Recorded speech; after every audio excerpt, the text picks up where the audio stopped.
Cassie, and I'm a volunteer with 13th Street Cat Rescue. I'm going to show you how to set up the different traps that we loan out. We have 3 different feral cat traps in different models that we loan out, so I wanted to show you how to work each of those. So the first one, the first model is the Tomahawk brand trap, and this will say that on the top. So the first thing I want to show you is over here. So the front, the way that they all work. Can you come around this way? The way that they all work is pretty similar. So all 3 of these traps that we're going to talk about right now, they open pretty similar. They all have a locking mechanism in place right here, which keeps the cat from getting out. So the way to open it is to lift up this plate right here, push that in, and then pull this up, and then you'll set the trap right there. So can you see the little like a pin that's right there? So that pin goes forward, and the trap rests on that. Okay, and then at the same time, that is what lifts up the trip plate in the back, and that's what the cat's going to step on and get closed in. So all of these traps, the front functions pretty similarly, but they're all a little bit different in the back. The traps we like the most have 2 doors, the front door and the back door. The back door just makes it easier to bait the trap in the back. So the first trap we're going to talk about is the Tomahawk brand trap. Most of those traps look like this. Let me get these things out of the way. They're pretty simple.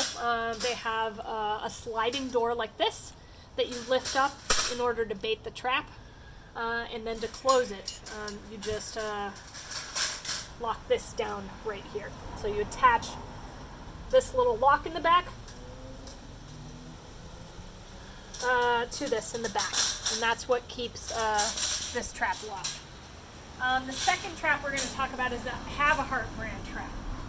The way these were, most of the ones that we own, they didn't originally have a back door, so we retrofit them to have a sliding door that you can pull forward. So the way that this works right here is that we have these little clamps right here to keep it closed. The important thing here is that, what I just did was wrong. The important thing on these traps is that to lock them, these clamps need to go through both of the walls right here. So can you see this? Now this clasp is open, this one's open, this slide's open. So this allows you to get in the back of the trap right here. But again, it's very important to make sure that you close both of these near the top or near the bottom. Some of them rotate on the other plane. But make sure you clip it right through there so it's tight. And then test it to make sure it's tight.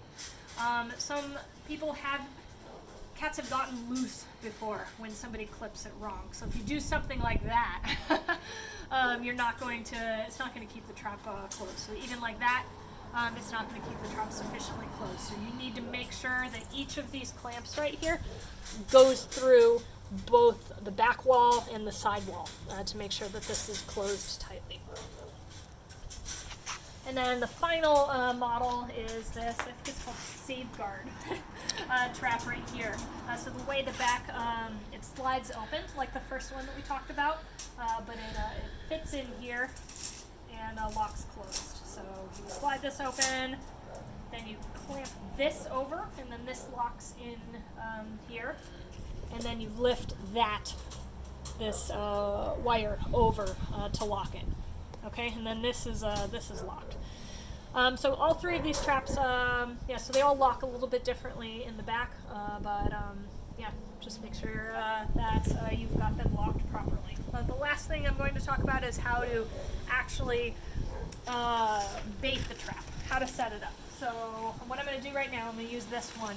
I'll show you what it would look like if I'm actually setting up a trap for a cat. So the first thing I'm going to do is I'm going to open both doors of the trap. I usually like to line the trap with a sheet of newspaper.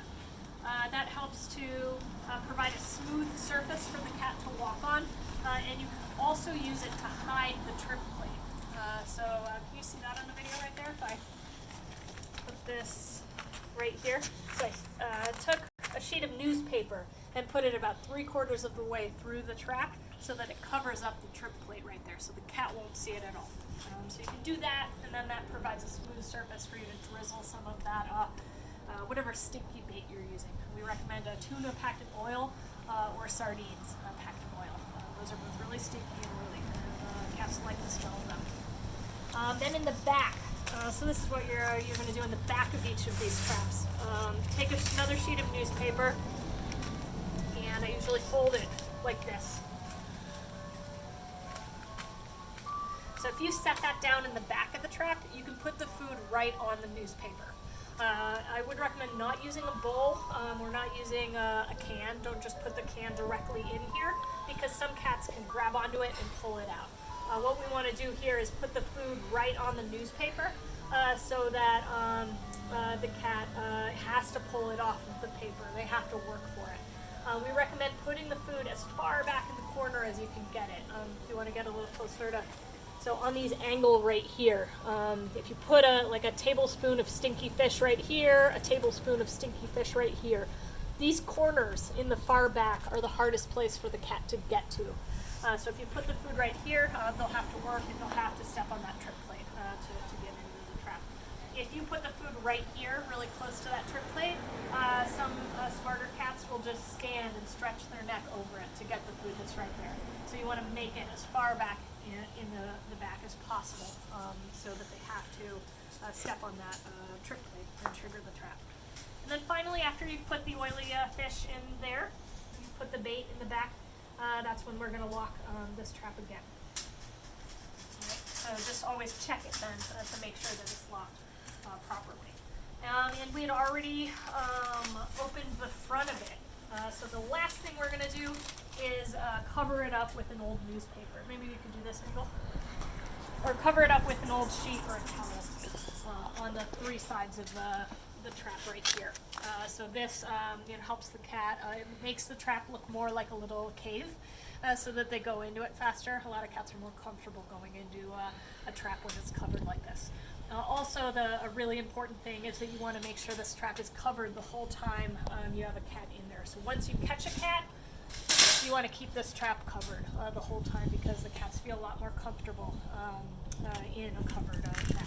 So as soon as you catch the cat, keep it covered, and you can carry it like this. Just carry it right through the towel or right through the sheet. If you had a bigger sheet or towel, that would be better than the one I'm using, but this is just for display. So this will work in a pinch. So I think that's it. Thank you.